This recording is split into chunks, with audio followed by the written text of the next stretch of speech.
So please welcome our Honorable Chairperson, Mr. Ishrat Husain.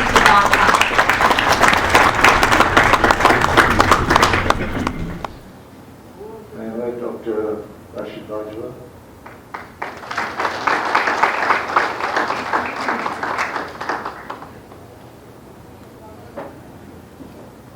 and of course the founder of the best book of the year, Dr. Fayyaz Baqir.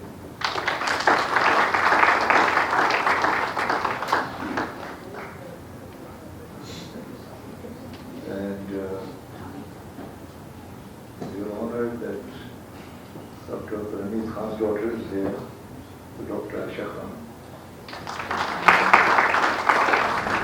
So he wanted an extension of that 18-month service because under the rules, civil servants were allowed to take 5 years ex-Pakistan to be done. But the then establishment secretary, who was a non-service officer,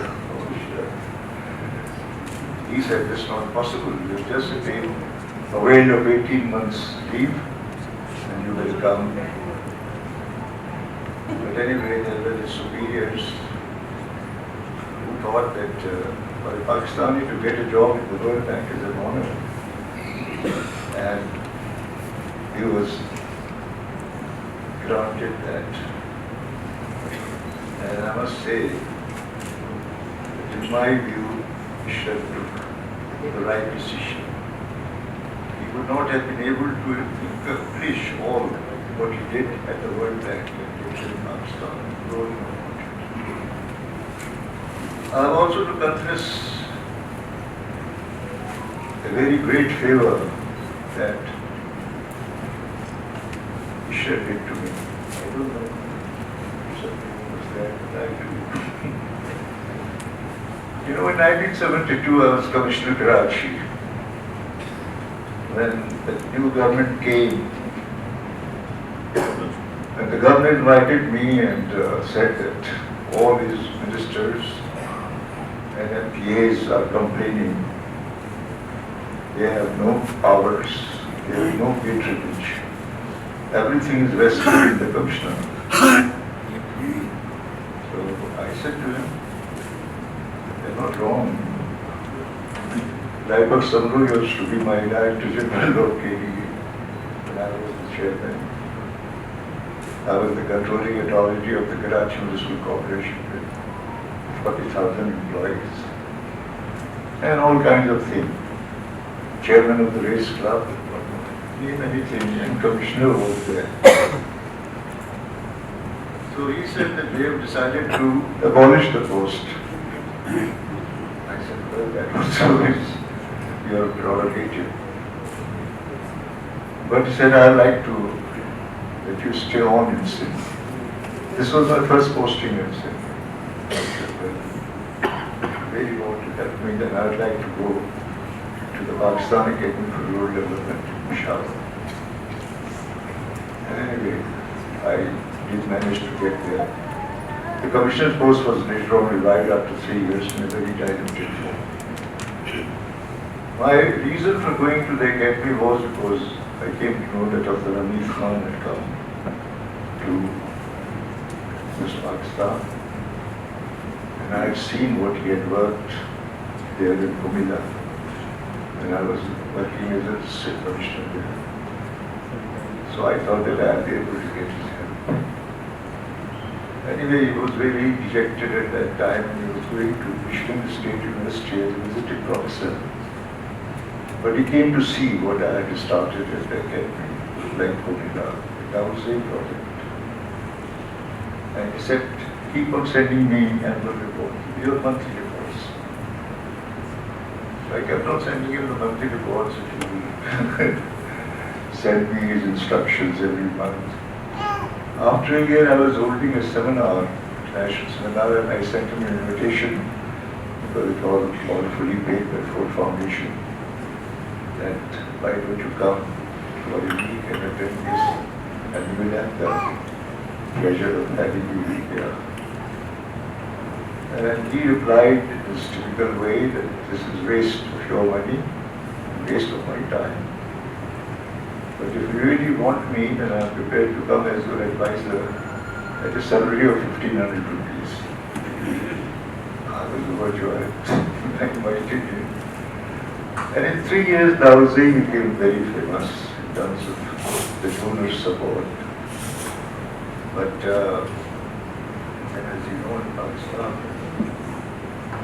all kinds of jealousies started, and a rumor and a movement was started that what Dawzi is doing, organizing the Pakhtuns, because Dawzi was in Kerala, that's really to overthrow the government. And I tried to explain to them, but we also explained to them in a way. And one day I received an order appointing me as OSD, officer on special duty, which means that you have no work. Anyway, Rameed Khan illustrated that he left, went back to Michigan. But I found that an FIA team was sent to the academy to investigate what I was doing. And I must say the FIA in those days was not like the present FIA. They came to the conclusion this was nonsense. But I decided to leave the service, and but I can't do the work that I wanted. I took leave. In the meanwhile, the government was changed, and the new government said that you should come back. And I was appointed in Cabinet Division as a Joint Secretary, but still I didn't want to stay. And it was at this juncture that Ishrat appeared from somewhere, I don't know. He had put up these old troubles while we had to come. And when he heard what I was saying, he said to me that, well, he knows somebody, UN Center for Regional Development in Nagoya, Japan, and they would certainly be interested in what you had done. And he wrote to them. And when an offer came to me as a consultant. But the same friend of Ishrat, the established secretary, he said, no, government servants can't receive direct offers. But there was a very powerful cabinet secretary, Fayyaz Baqir. He wrote on that. The offer has come to Cabinet Division, and I have nominated Fayyaz Baqir.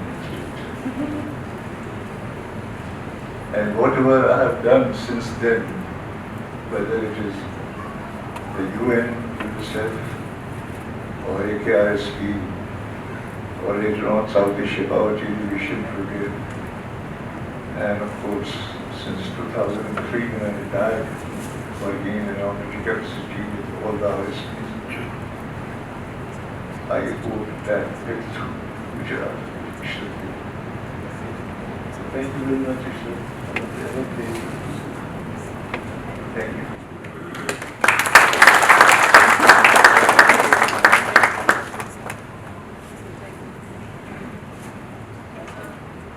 I would like to invite Dr. Ishrat to come and talk to us.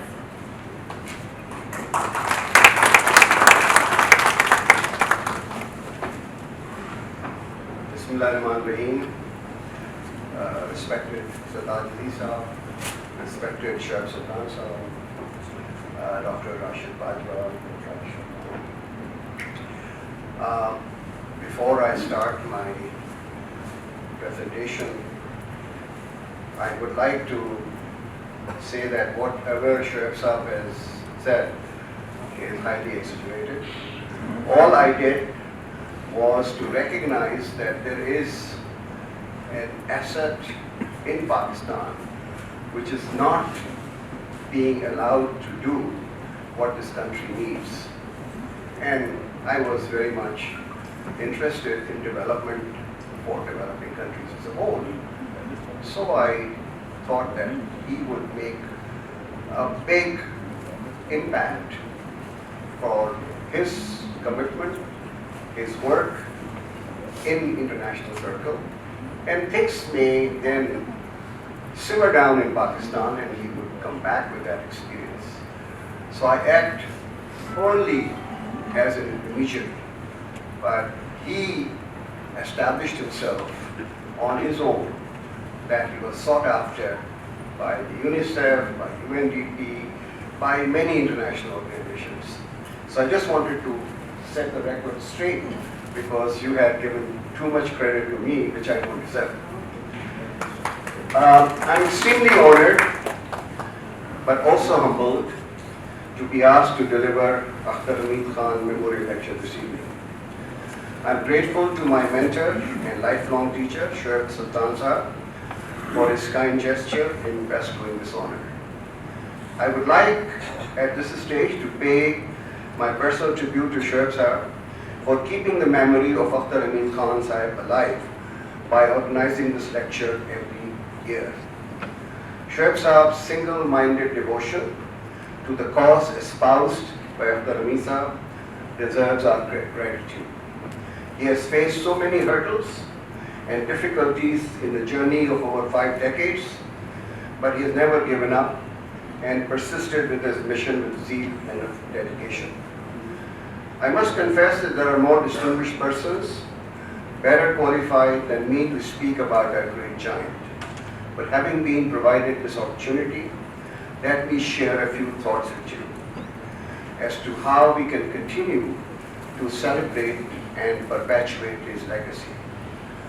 My first interaction with this great man was when the CSP probationers of 1964 batch were deputed to attend the course at the Rural Development Academy in Comilla.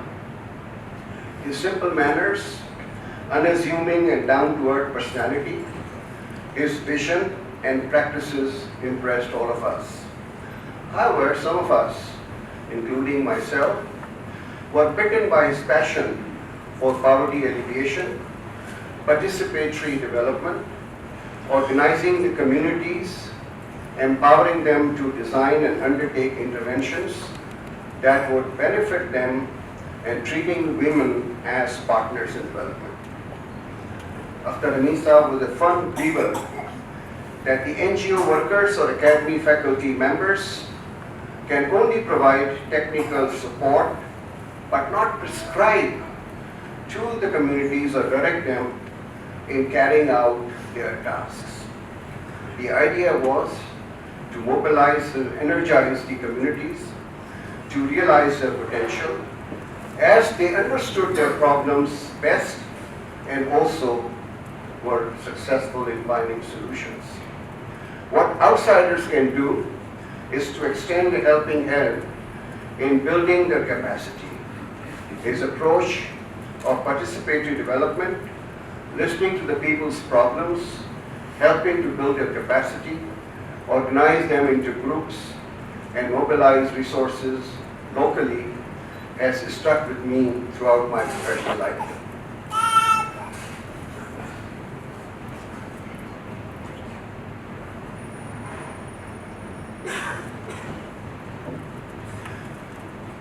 I just wish to recapitulate for the benefit of some younger audience present here as to what this popular Comilla model for which Akhter Hameed Sahib is world famous was.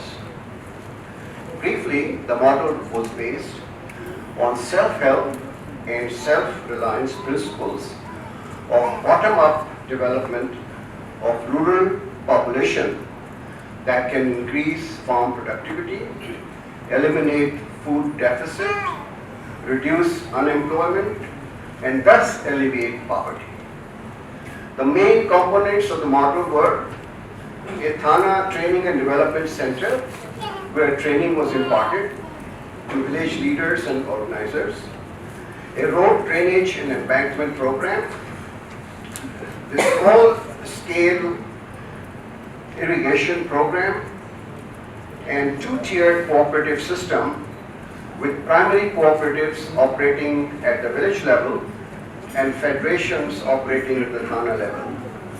Each primary cooperative elected a management committee who selected their representatives for Thana Association.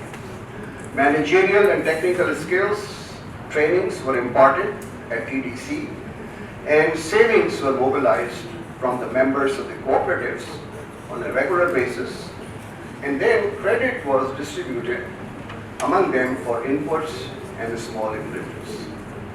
An evaluation of the Comilla Thana cooperatives revealed that there were perceptible increase in the yields of rice crop, which was the main crop in East Pakistan and Bangladesh, cultivated by the cooperative members, and the spillover effects on non-members gradually became apparent as they also started using the same modern techniques and inputs which the cooperative members were using, and therefore there was an increase in the overall yields in that Comilla Thana. As a young additional deputy commissioner in Chittagong, I was fortunate to find a foreign service officer, Mehboob Alam Chashi, with whom I collaborated in setting up a Ngunia Thana development project, replicating the Comilla model. Although I was transferred as Deputy Secretary to Dhaka, I continued to take active interest in Rangunia projects thanks to Mehboob Alam. Later on, many other initiatives, including Grameen Bank, BRAC, and ASHA, swept the entire landscape of Bangladesh through their involvement in microcredit, family planning, education, health, drinking water, sewerage, and nutrition. 50 years later, the entire scene in Bangladesh has changed. Those who are interested in catching up with the Bangladesh development story can find that in my article that appeared recently in dawn of December 16, 2021. I distinctly remember the period during which Shoaib Saab was resurrecting the Comilla model at Al-Said. He persuaded Akhter Hameed Saab to join the academy as an advisor. As usual, Shoaib Saab was kind enough to invite me, a very junior officer at that time, to present a paper and speak at an international conference he had organized at the academy. Akhter Hameed Saab was advisor to the academy at that time, and I had the privilege of talking to him and listening to him. The conference was highly successful and evinced interest from others who wanted to replicate the Al-Zaid model in NWFP around KP. However, I was very sad to see that local intrigues and jealousies and parochialism got hold of the chief secretary, and Shoaib Saab was transferred from the academy, and the Dawood Zaid experiment had to be abandoned, and thus it failed to achieve the desired result. Akhter Hameed Saab resigned and went back to Karachi. He initiated and set up the Urangi pilot project supported by Al Hassan Abidi.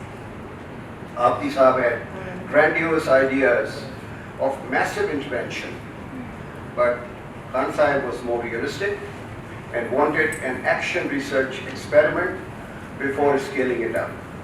He started on a modest scale, learned from that experiment, and then he was prepared to replicate it after debugging and fine-tuning. Arif Hassan, in his 2019 Memorial Lecture here, has elaborated on the OPP, but suffice it to say that this project was a departure from Comilla model as it was directed on urban settlements and where the poor lived without access to basic services such as drinking water, sewerage, sanitation, paved streets. But the underlying approach of working with the communities, empowering them, mobilizing local resources, training them, and the project staff providing technical support and not second-guessing the communities remained intact and was applied with suitable modifications to OPP. I got the impression during my brief conversations with him that he had become disillusioned with financial dependency on government or the donor community. He therefore emphasized mobilizing local resources from the community for their own development, although this process was slow and would take time to generate results. Let me quote his views were better. Begin the quote. As I look back, I realize that there is one main feature in Pakistan which is very disturbing: the failure of governance.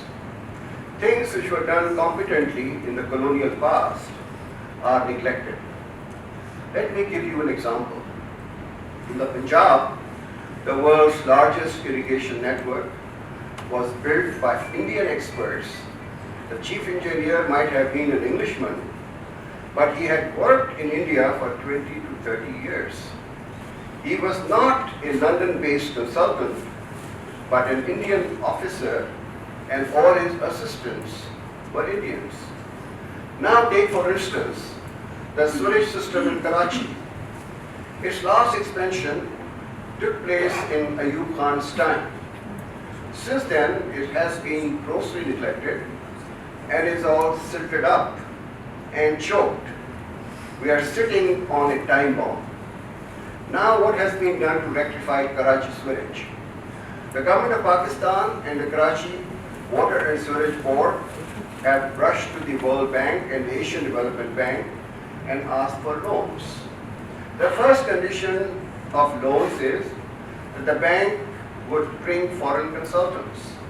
So foreign consultants came and they recommended the most modern system, which was not only 10 times more expensive than the old system we had, but also it was inoperable in Karachi. It was too deep and sophisticated. It needed robots at that time to clean it. In the old system, the nalas could be cleaned by scavengers, as they not only had to go down 8 feet instead of 30 feet.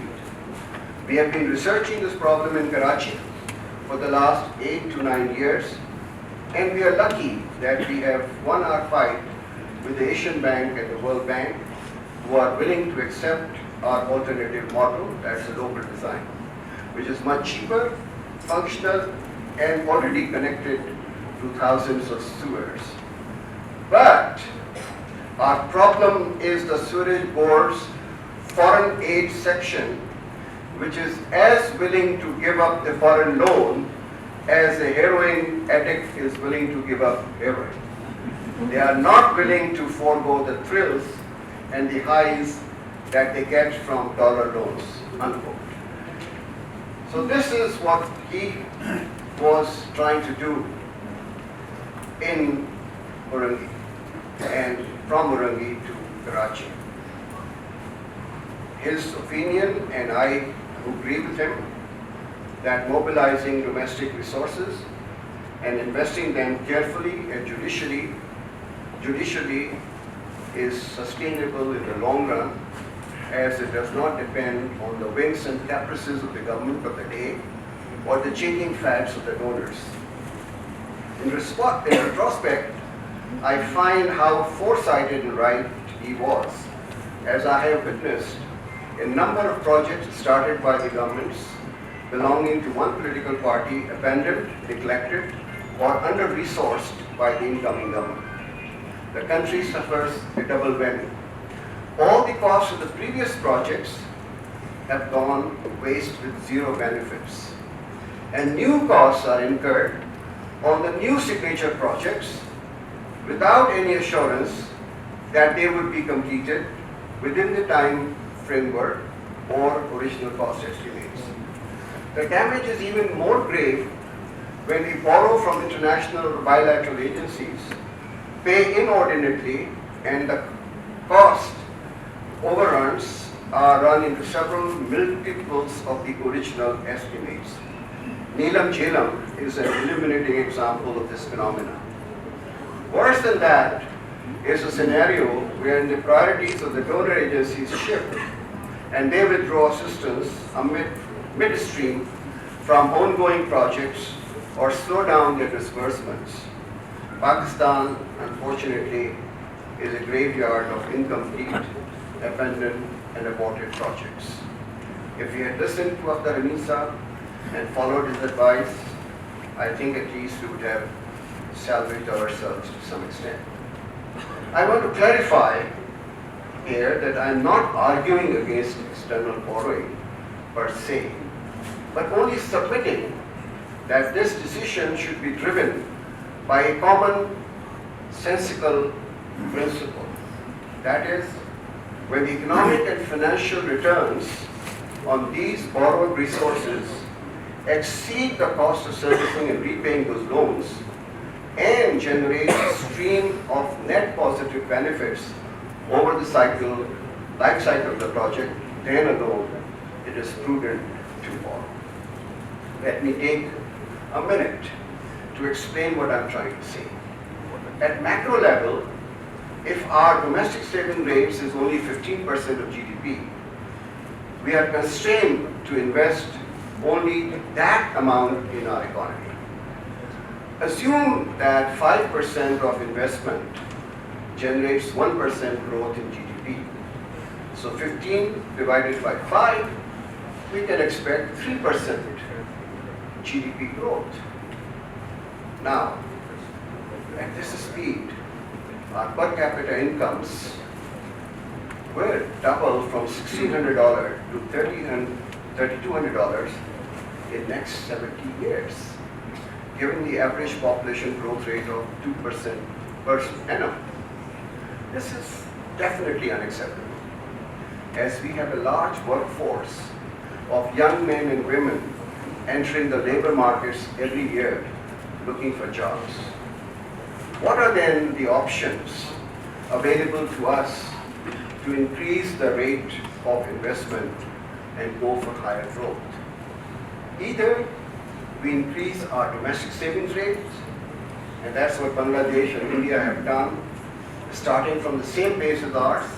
Both have reached saving rates of 30%.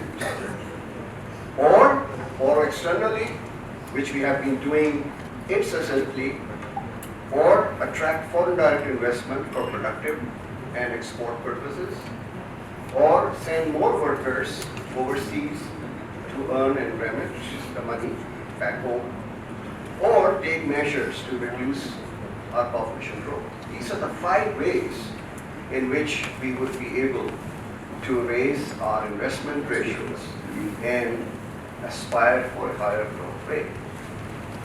Akhter Hameed Saab's approach, in my view, was sound. He thought that the local communities are willing to save if they are convinced that their incomes would rise over time and the living conditions of the neighborhoods, villages, towns where they live would improve.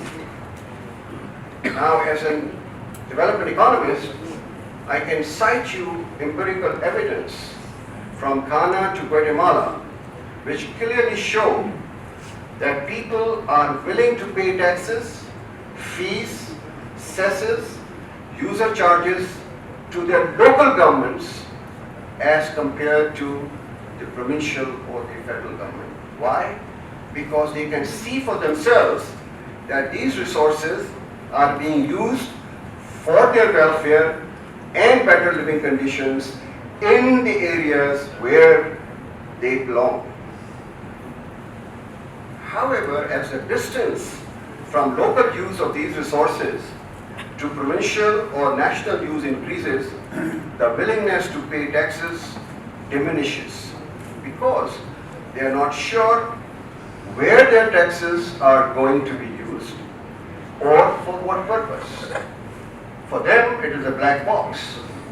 They are skeptical that they would get any benefits from those far-off, centrally determined decisions on allocation of these resources. Akhter Hameed Saab's efforts to mobilize savings of the local communities through their own associations and used them for microcredit that provides them capital to expand their businesses and working as volunteers on in community infrastructure projects under Comilla model has led to the revolution in microcredit in almost all developing countries. Professor Yunus's Grameen Bank efforts in pioneering microcredit and microsavings have been replicated successfully, but also demonstrated that females of my long and multiple discipleship, unquote. For him, it was continuous lifelong learning which kept his work relevant and responsive. Adapting to changing circumstances and confronting new challenges may have led him to think anew and practice differently, but the basic premise and underlying thought of empowering and organizing the communities to make decisions for themselves remain intact. Whether it was Comilla, Daudsai, Orangi, AKRSP, whether it was rural development, village and Thana level cooperatives, microcredit and microsavings, urban regeneration, sewage, sanitation or water supply, he always relied upon the collective wisdom and the judgment of the people who were affected by those decisions and were the beneficiaries of those interventions.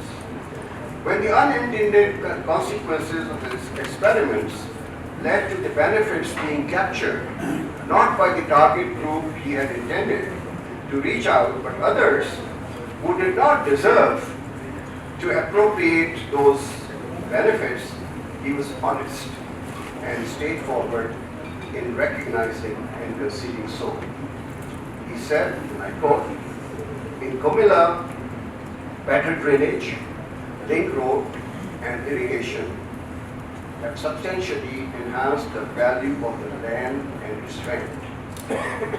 The unearned increment to the landowners is 100 times more than the wages earned by the laborers." So although he was trying to target the labor class, but the benefits of his interventions were being captured by the landowners because they had the asset. But he was honest enough to concede that this is what really happened. How many of us, pardon me saying, have this kind of moral courage to say that I have really made a mistake and I should rectify that mistake? But very few people have that kind of courage as Akhter Hameed was. His critics used to complain that the projects initiated under him never beyond the pilot stage. That was it, criticism against him, and were never scaled up. But in my humble view, they don't realize that in an organic, flexible, pragmatic approach, the selfless devotion and commitment of those attempting to replicate those models in other parts is a sign for no. Scaling up requires adaptation to local conditions, persistence despite temporary setbacks and difficulties. And how many Sheikh Sultans, Tasneem Siddiquis, Arif Hassans, Parveen Rahmans, and Anwar Rashids can we find in this country who can lead such efforts?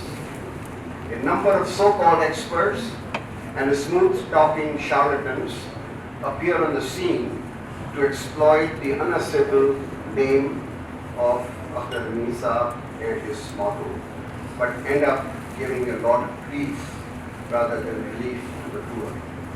How many people, even those having the right aptitude and conviction, have the knowledge and the skills to persuade the people and mobilize them around a particular cause? How many of us have the patience to listen to the poor people, understand their perspectives, and let them do what they think is in their collective best interests? In a patriarchal society like ours, where the father knows the best, the teacher knows the best, the political leaders know the best, the voices of poor remain unheeded. Let us look at the plethora of poverty reduction projects in Pakistan from 1950s. Village aid, Public Works Program, Integrated Rural Development Projects, 5 Points Package, People's Work Program, Khushal Pakistan Program, Benazir Income Support Program, Pakistan Poverty Alleviation Fund, SARS Program. What do they have in common? They are all top-down interventions, conceptualized, designed, and delivered by technocrats and bureaucrats like me. Were the poor in whose name were these projects conceived had any say? Were they even asked to provide any feedback as to the appropriateness of these interventions? A rough back of the envelope calculation would show that we have sunk trillions of rupees, both domestic fiscal resources and borrowed external funds for these programs. Are we sure that the benefit cost ratio in terms of reaching out the intended target group was positive? While it is true that the incidence of poverty has been on a declining path in Pakistan, but this has much to do with a strong correlation with economic growth. The living standards of the poor in terms of jobs, livelihood, access to basic public goods and services such as education, health, sanitation, and sewage, clean environment, public transport have not improved compared to other neighboring countries and in relation to the public money which has been spent on these poverty reduction projects and programs.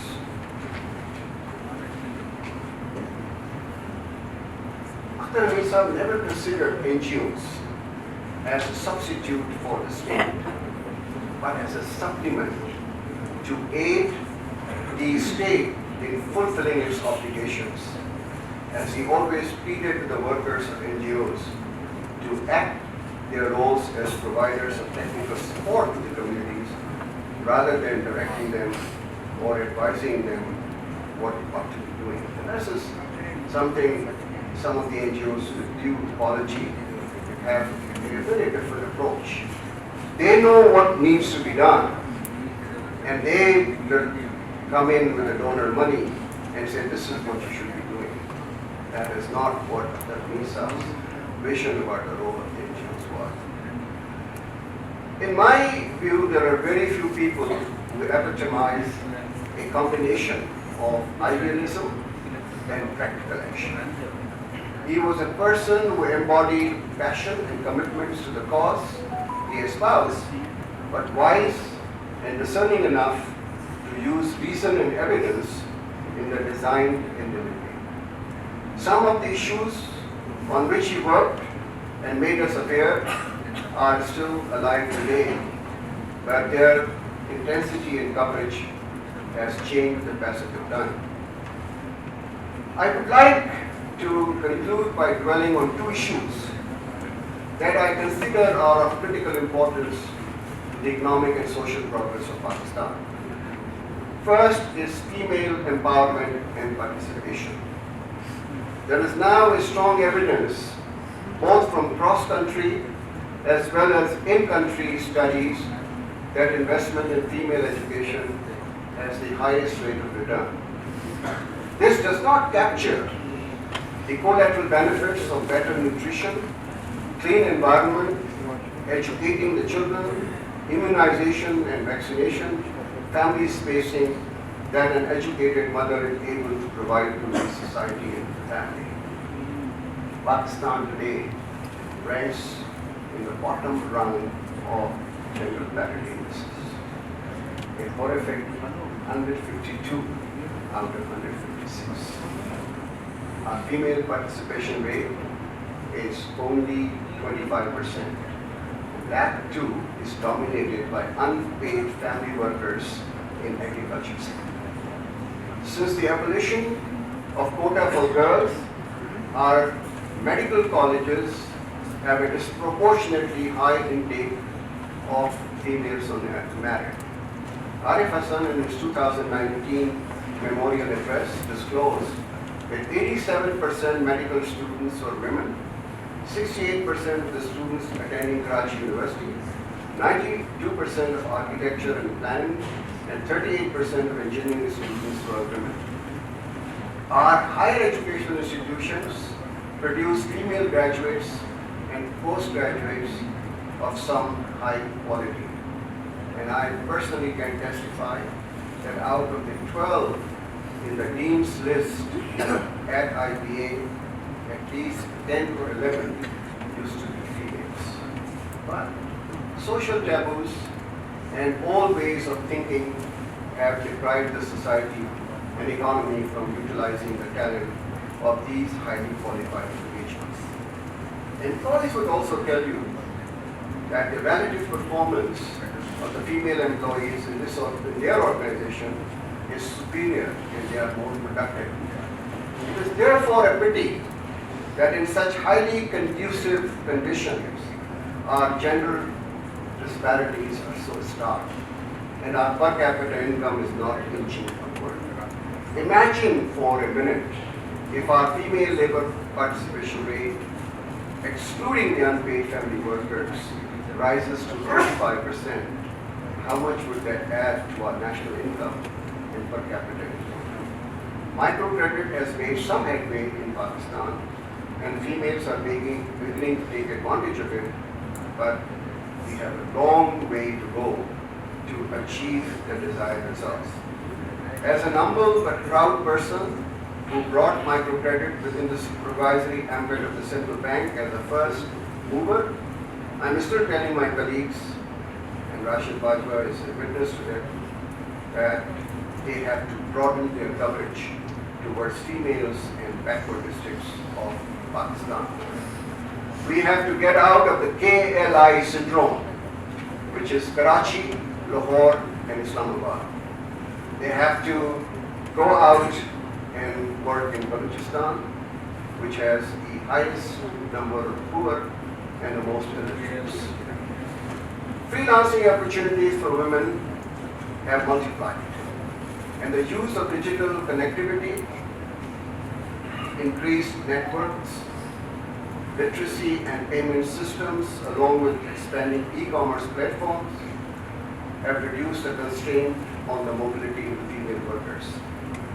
Microcredit institutions therefore should develop new products in areas of education, healthcare, agriculture, and commerce, whereby the females can learn new techniques and equip themselves with the skills that can allow them to compete in this digital economy.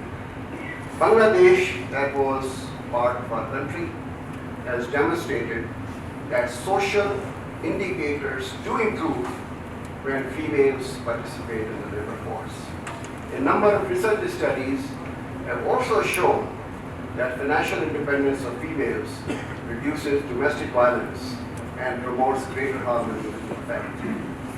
The second topic I would like to take up this evening is the evolving role of NGOs, non-profit organizations, civil society organizations, whatever you call them, and the experience which have been gained during last 50 years or so. Development literature has traditionally focused on the state and markets as the main instruments of promoting socio-economic development.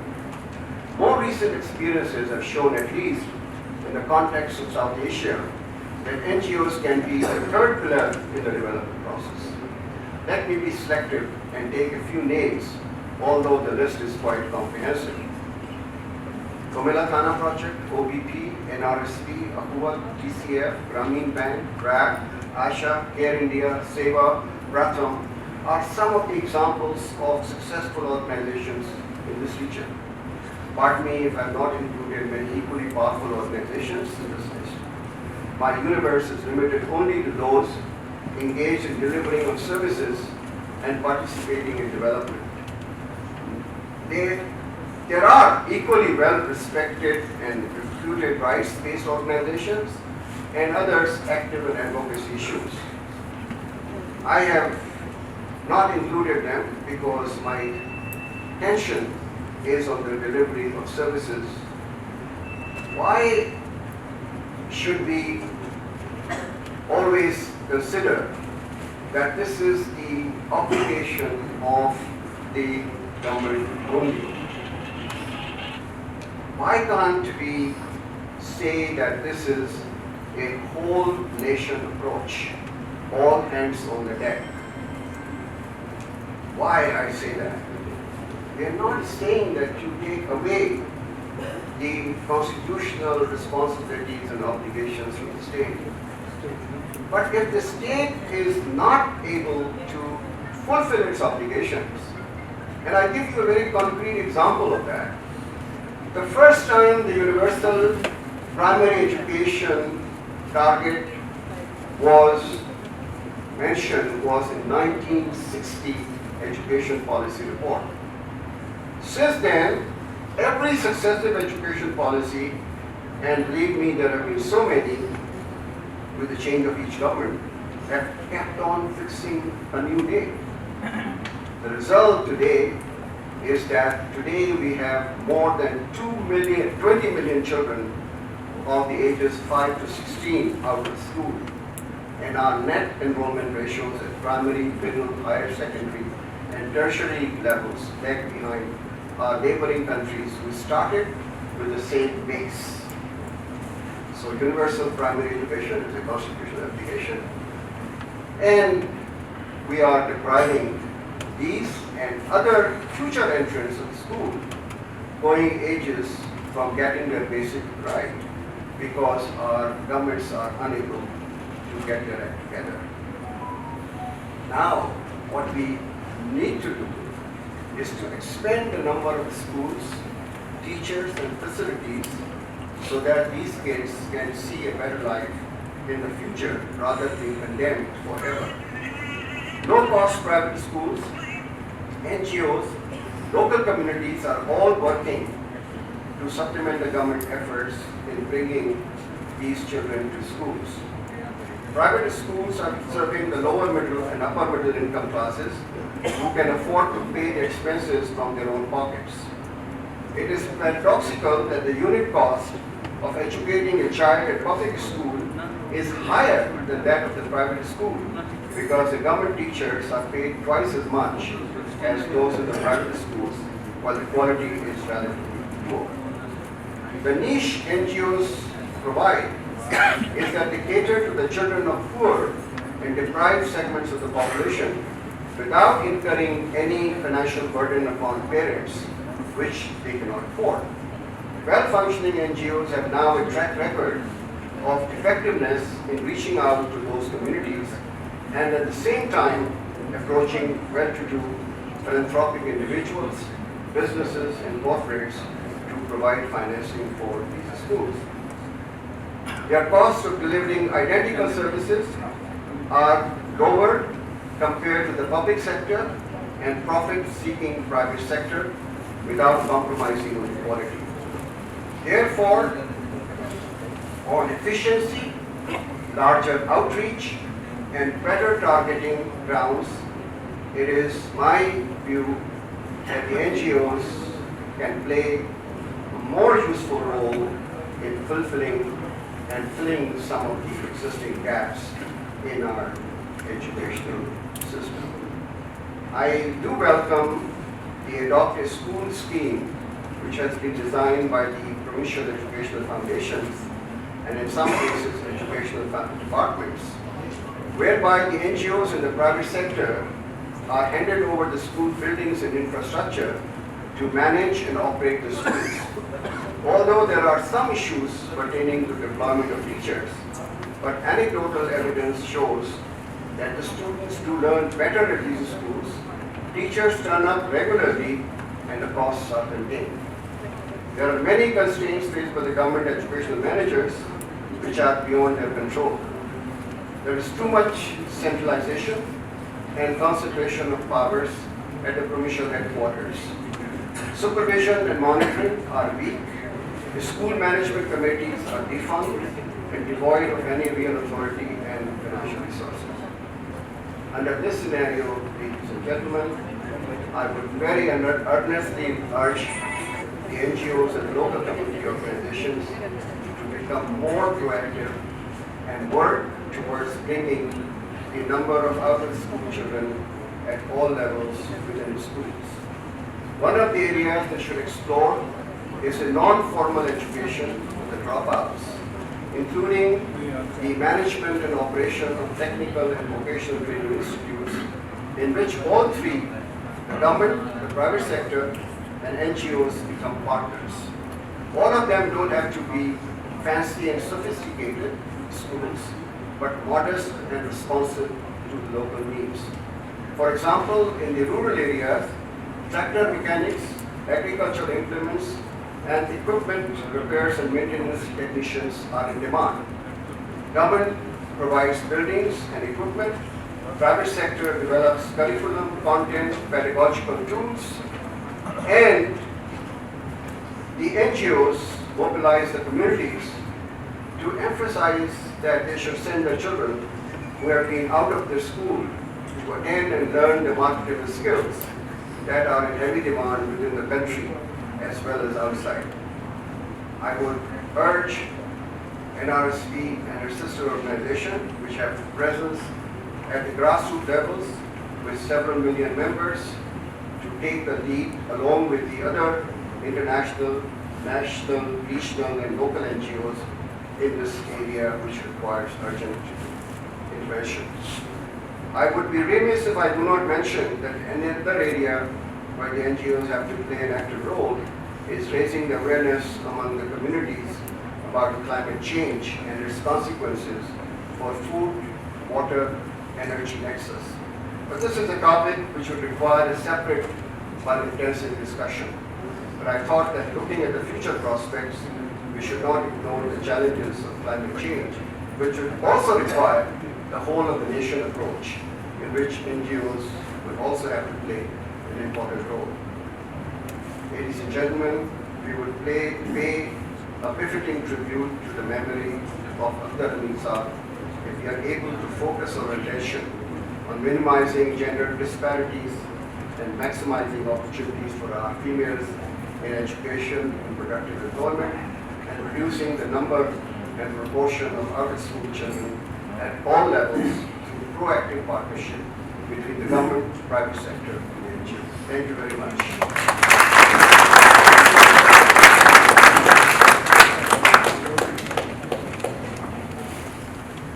For our next speaker is Dr. Fayyaz Baqir, who is currently the President of Council of Social Sciences. He has a PhD in economics from the University of Cambridge and has extensive service to Pakistan, as he has served as Deputy Economic Advisor of Ministry of Finance and so forth. Dr. Fayyaz is the author of numerous books, and we are very familiar with his articles, which are regularly published in the national newspapers. Please welcome Dr. Fayyaz Baqir.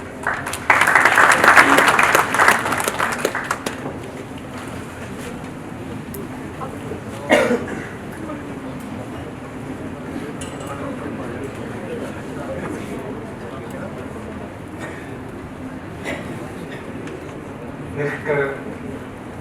Sattari, Mr. Ishrat Husain, our mentor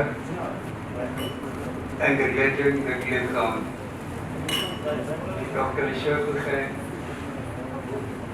our speaker,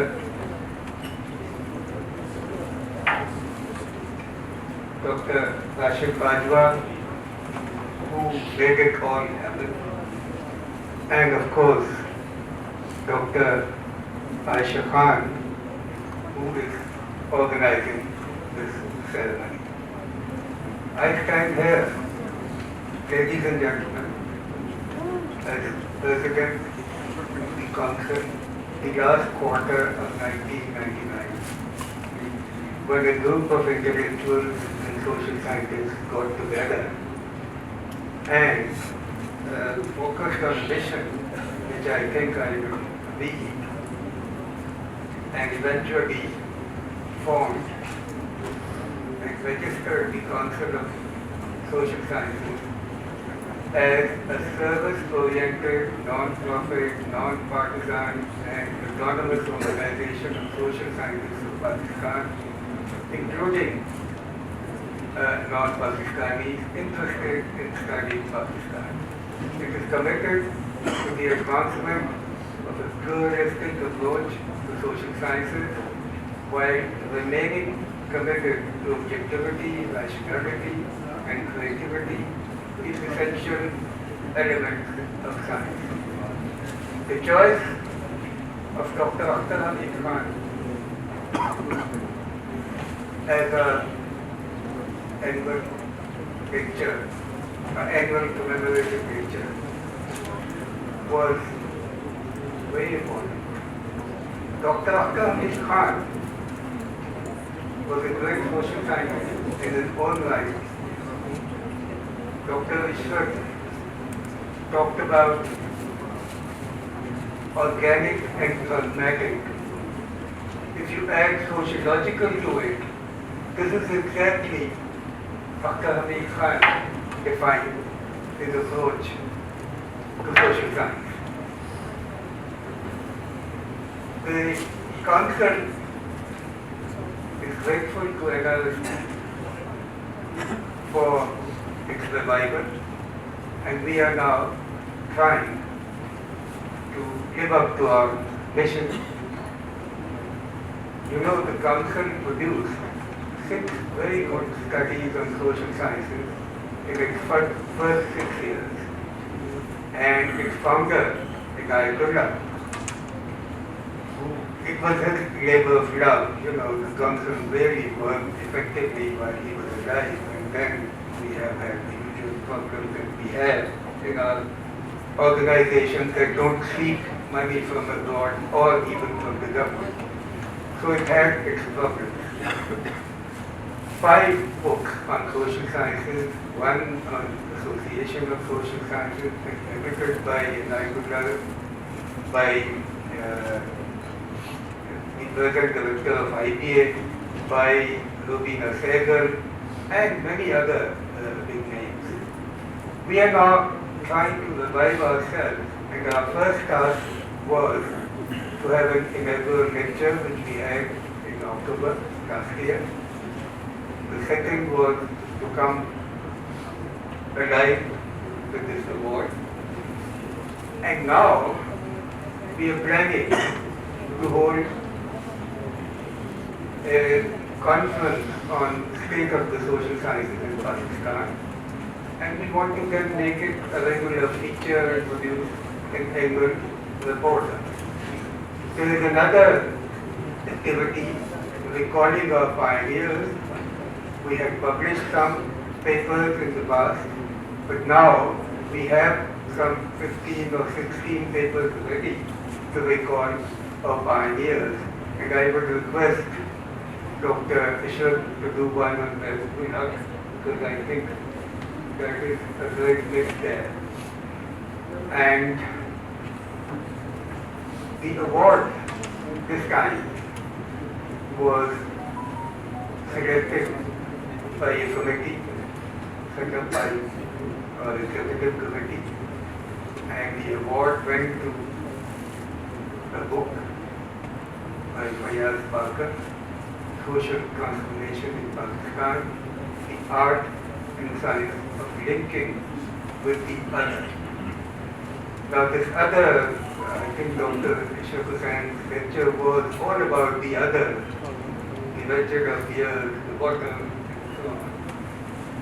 And this book actually is a walking tour of how can one reach the bottom. How do you help people help themselves? How do you sort of learn from the people so that they can change their own life with some technical assistance? So this is a book about that.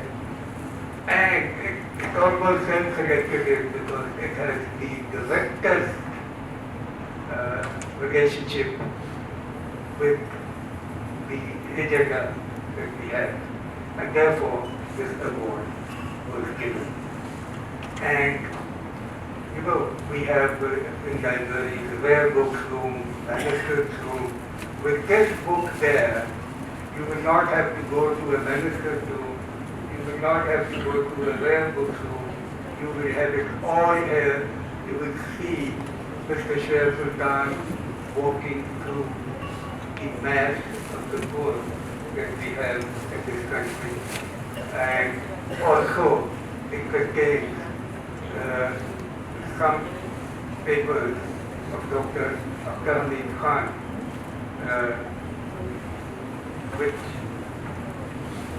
is actually a very interesting thing.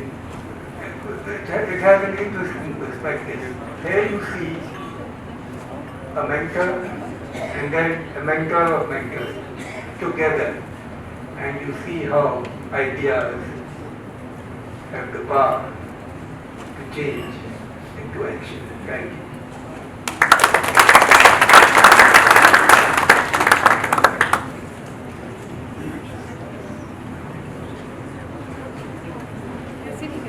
Now I will request Mr. Sarkar to give the award. We have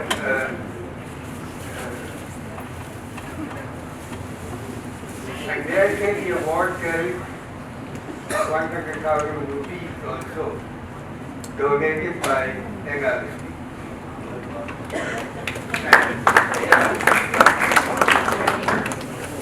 But the author is in Canada, so his grandfather has been registered to receive the award. Mr. Ramshaw.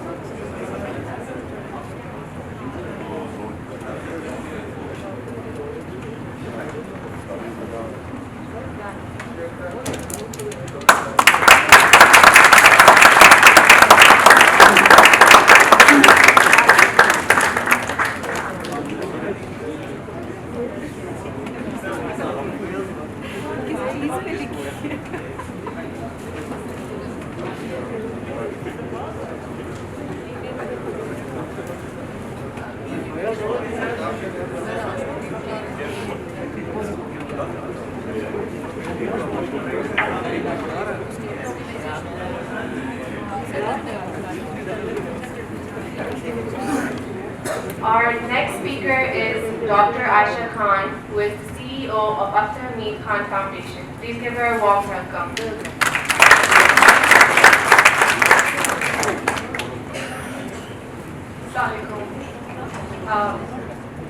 Respected Chairman, Honorable Speaker Dr. Ishrat Husain, Senators Ishrat Husain, Dr. Bajwa, Dr. Tahir, ladies and gentlemen, I'm going to keep 5 minutes, and on behalf of Akhter Hameed Khan Foundation, I would like to, it's a pleasure to be a host along with NRSP and Council of Social Sciences on the Akhter Hameed Khan Memorial Lecture and Book Award. I want to start by saying, Shoaib Sahab has already said that I had the amazing privilege of knowing the great man. He truly was. He was a great professional, but he was more than anything an amazing father and a role model. Growing up in Karachi, where I saw him how he started Aurangzeb Pilot Project. I was too young to remember Kumilla and Daud Zaid, but I saw how he started Aurangzeb Pilot Project with committed and like-minded people. Shoaib Sahab, I've seen since the day I was born. Joining him through the process, so Arif Hassan, Tasneem Siddiqui Sahab, Habib Rahman, and Anwar Rashid, like-minded, committed people who stayed with him till the end and were there from the beginning.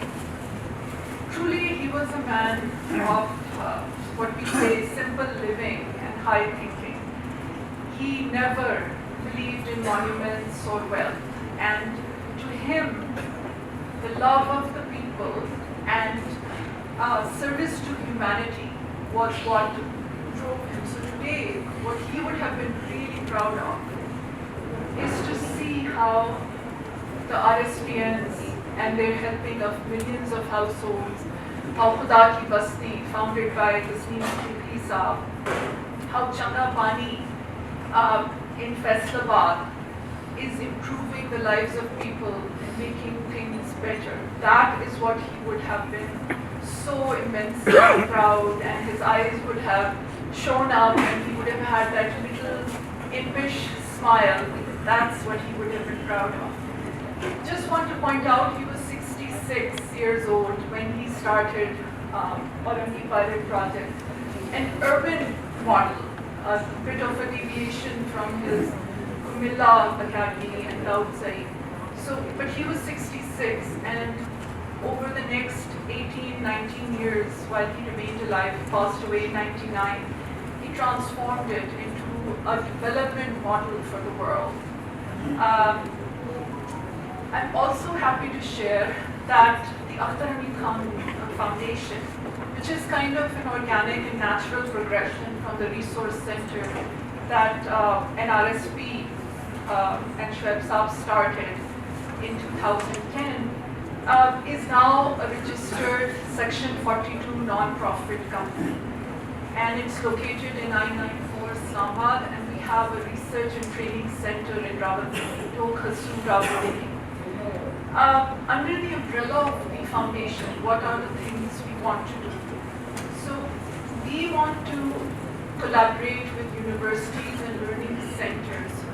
One, study the social experimentation on how Kumilla, Daud Said, OPP, what is the learning from them in so many areas, and then going forward in our today's world, how does that learning translate and evolve?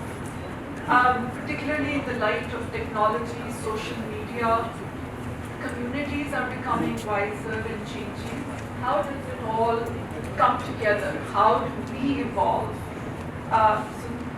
So I would really encourage our young professionals to please come and engage with us, those who are interested in economics and development, because that's what the research center seeks to engage in.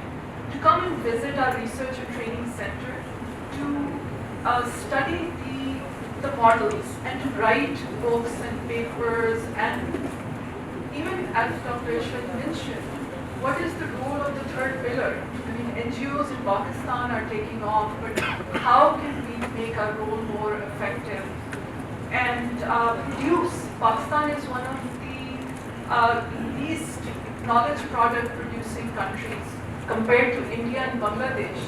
We seldom or rarely produce papers that are part of the global debate. Yes, we have lots of reports and all, but papers and be part of the global debate. So that's what the foundation seeks to achieve.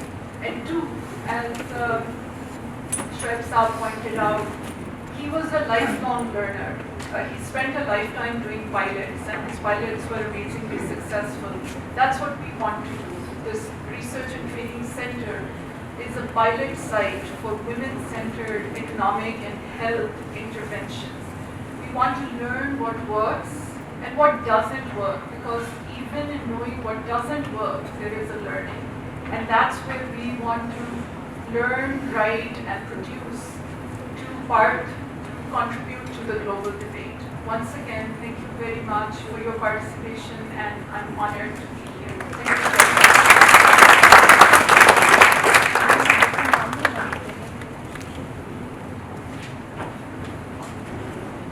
It is my honor to introduce our last speaker, Dr. Rashid Bajwa, who is the CEO of NRSP.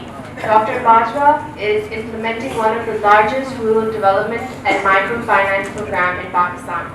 He holds a Master's of Public Health degree from UK and an MBBS from Pakistan. Please welcome Dr. Rashid Bajwa. Before I speak, may I request Sartaj Ji Saab to come over and say, will you speak after me? That's what you say, right? So thank you very much. My job here is to thank everyone. I just have a couple of ideas which I wanted to convey to you. One is that these are some living legends sitting in front of you. And the living legends starting from Shoaib Saab. I mean, it's simple, straightforward, simple idea of social mobilization. Never deviating from the simple fact about how potential is poor and how he's been able to start from AHK, took this social mobilization approach to the rest of South Asia, and particularly Pakistan. I'm privileged to have been part of this journey with him to have developed where we are in terms of NRSP. As a result, I must also tell you that at this stage, as we speak, more than 45% of rural population stands organized. One person, one idea, 45% of the country gets organized in rural area. So that is an achievement by itself. And the other living legend, of course, is Mr. Sultan Aziz, who is an architect, so he joined far into the FAO. But then his idea of setting up first the NRSP itself, it was his idea, and then brought Shweb on it. And then, of course, the Pakistan Poverty Alleviation Fund. So one man creating two institutions which have actually changed the rural development scene in this country, and perhaps beyond in India as well as Bangladesh as well. And of course, the third is Dr. Ishrat Husain, because he, when he was Governor of State Bank, he is the pioneer of actually creating this institutionalization of microfinance. And we are very thankful to him because of his efforts that NRSP Microfinance Bank came into existence. So three people, three legends in front of you who have created institutions. And lastly, I must also tell you that all these people in front of you, they are ex-civil servants. So, and most of them retired prematurely. They either resigned or prematurely. So for my younger civil service colleagues, it's not bad to resign and try to seek something which is near your heart and follow your passion. And there are a lot of successes which come along the way. I have seen colleagues who have left the civil service or left the government jobs and have created their own islands of development. So, and of course, thank you every one of you who have come here, who have raised the occasion. It is a privilege for NRSP to set up this whole sitting and gathering today, and also to be part of the Council of Social Sciences and to provide Akhter Hameed award as well as the lecture. So thank you very much.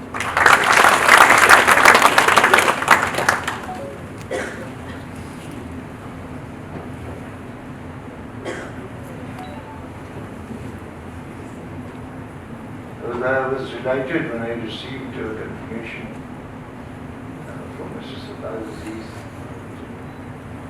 participation in this lecture. I first met Mr. Sultan Aziz when he was working at Rome, and he had really his hand in second thought. I think it was Deputy Minister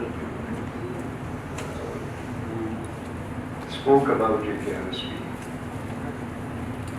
In 1984, he came to visit AHK. 83 years.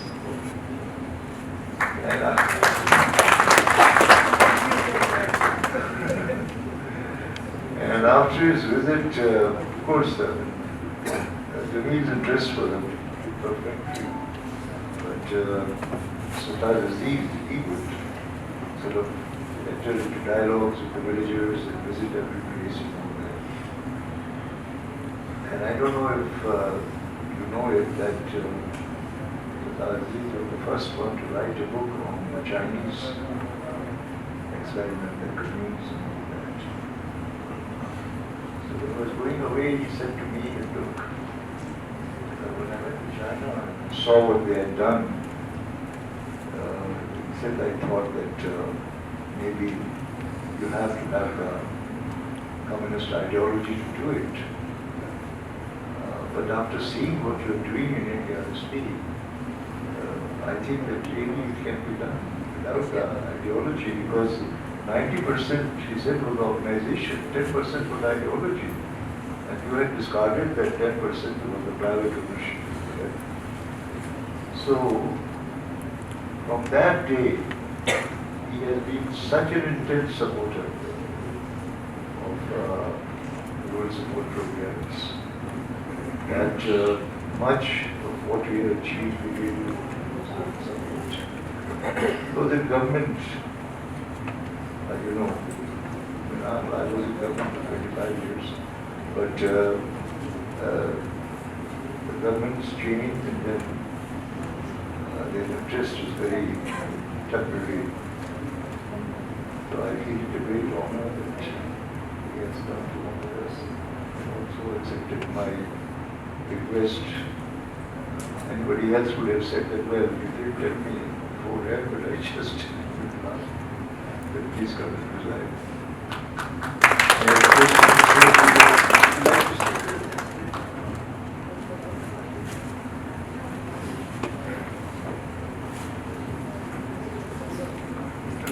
say Islamabad Club, distinguished members of the audience. Attending any function in honor of the Hameed Khan is a very inspiring experience because there are very few people in the subcontinent who enjoy his integrity, his creativity, his ability, and the qualities that are mentioned in detail. And so, as someone said, the most powerful force in the world is the idea whose time has come. So his idea of community participation has traveled and is traveling and will go on traveling. So the number of lives that idea has affected is now immeasurable, and that's why it is important that we pay this tribute to him and we give some thanks and NRSP for doing this. As Ishrat Husain said, in 1978 I published my book Rural Development Learning from China after visiting 3 times. And there was a seminar in Oxford on the Pakistani professor asked me, what does it mean for Pakistan? I said, I don't know. I said, conceptual model. It's a comprehensive model where the political prerequisites there. There is an intermediate model, and then there are partial models, those who can't get out of it. So somebody has to do socio-political research in Pakistan to find out what will work. This was 1981. So I used to come to Pakistan only every 2 years, 81 and 83. So when I came in 81, I told the minister that from now onward, I'm going to explore which model of rural development is appropriate for Pakistan.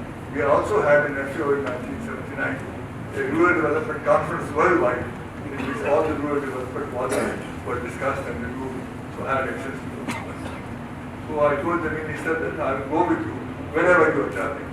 So he arranged a number of trips with agriculture and the president visited many farmers, discussed with them, and so on. When I coming on my next leave in 1980, he told me that Ishrat Husain has just arrived and from Sri Lanka and started AHK. And when I told him we were coming, he said, please must bring it around.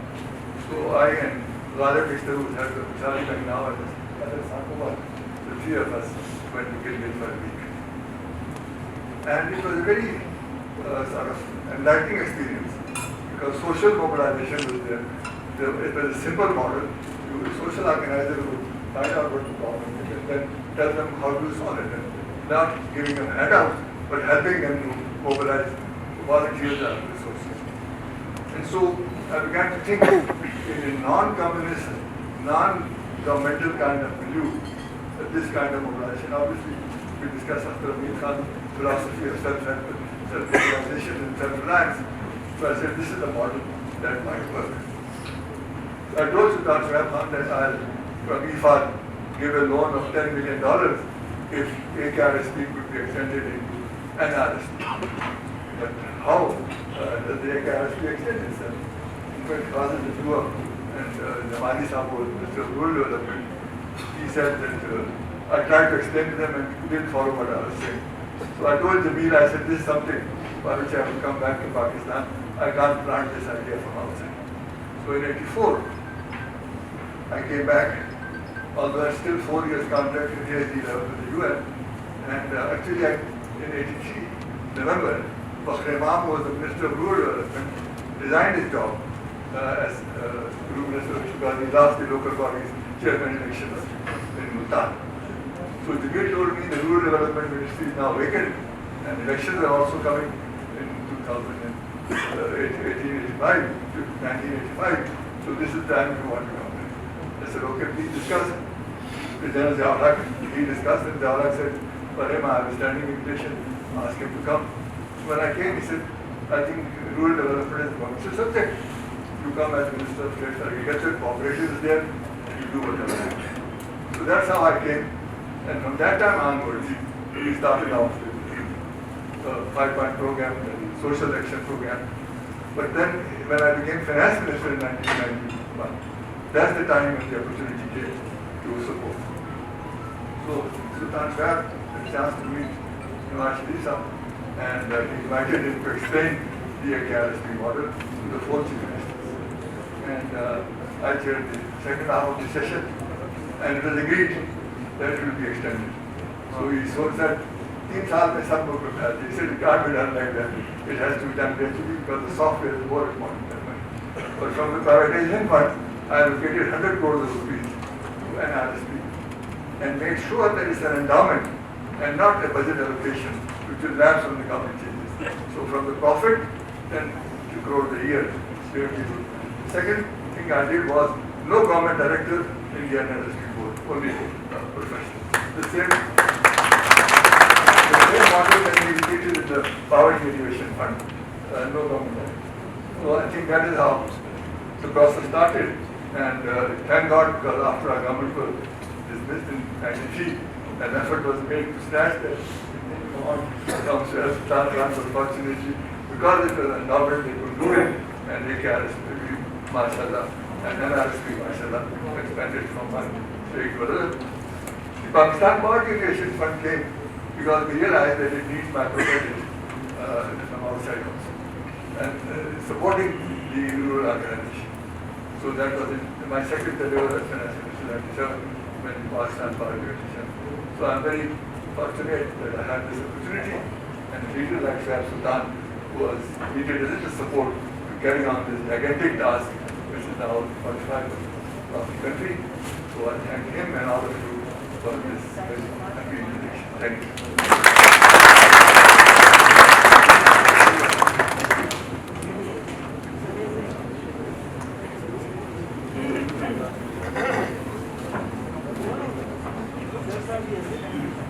It's been an honor to be among such accomplished individuals. Thank you all for your patience. Have a good evening, and inshallah see you next year for the book award ceremony of 2019.